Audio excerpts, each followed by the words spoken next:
आप देखते रहिए न्यूज जेसीपी नेटवर्क की खास खबर। इमाम हुसैन का भारत से रिश्ता। मौलाना अहमद मेहदी करबलाई साहब ने ये अपनी मजलिस में बताया। यजीदी सेना द्वारा घेरे जाने के बाद इमाम हुसैन ने यजीद के समक्ष भारत जाने का प्रस्ताव रखा गया, किंतु यजीद ने इनकार कर दिया।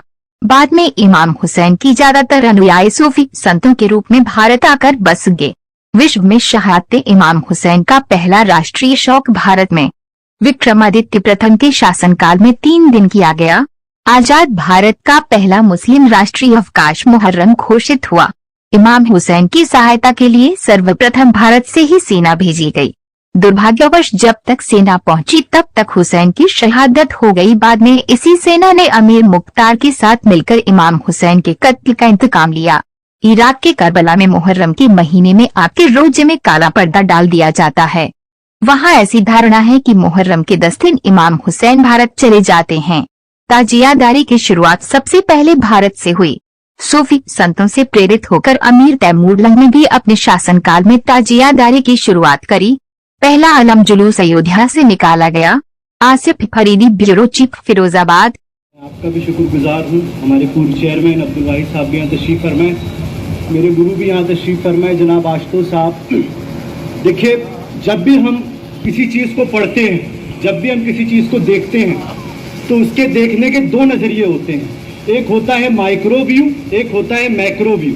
जब आप इकोनॉमिक्स को पढ़ेंगे तो इकोनॉमिक्स को पढ़ने के भी 2 तरीके हैं। एक है माइक्रो इकोनॉमिक्स, एक है मैक्रो इकोनॉमिक्स।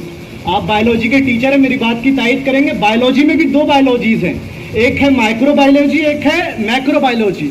इसी तरीके से इस्लाम को पढ़ने के भी 2 तरीके हैं, एक है माइक्रो व्यू, एक है मैक्रो व्यू।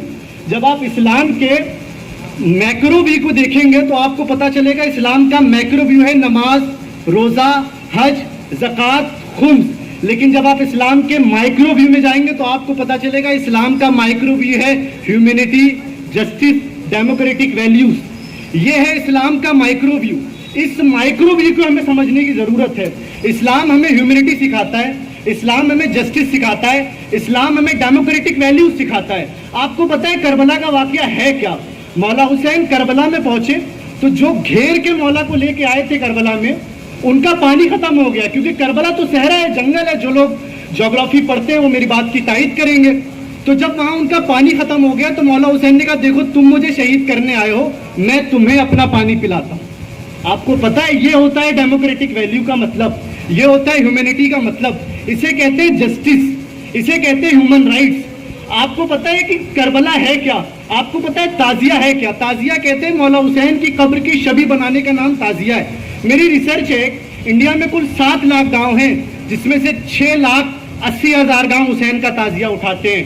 हिंदू भी उठाता है, सिख भी उठाता है, ईसाई भी उठाता है, हर धर्म, हर क्रीड, हर कल्चर का इंसान हुसैन का ताजिया उठाता है। देखिए, मैं यहाँ पे किसी भी स्कूल ऑफ थॉट के सामने नहीं हूँ, बल्कि एक ऐसा ह्यूमन आपके सामने बात रख रहा हूँ कि दुनिया का हर इंसान हुसैन का ताजिया उठाता है।